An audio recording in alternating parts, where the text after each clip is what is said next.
Here is the question that decides a GCSE English grade.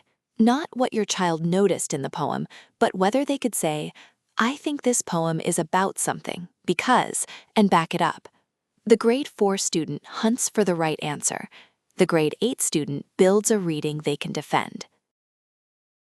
Most students are taught that analysis is a treasure hunt for the meaning the teacher already knows. So when the unseen poem arrives with no answer supplied, they freeze. Professor Quill works the opposite way. He asks the student to commit to a reading, then asks the poem to prove it.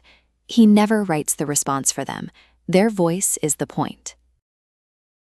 Here is how a Quill session actually works, in 4 moves. First, ask for a hypothesis. What is your one-sentence reading of this poem before any technique spotting? Second, validate the gut reaction, then ask for the word that put the feeling there. Third, zoom in on that word with full close reading. And fourth, offer a contrast, not a correction. 2 readings, and ask which has more evidence. The student chooses. The student defends. Quill never hands over a reading of his own. And this is not one tutor's quirk. Every professor in the faculty is built the same Socratic way. Whether it is English, maths, biology, chemistry, or physics, the rules hold. Question first, guide not tell, and the student always does the thinking.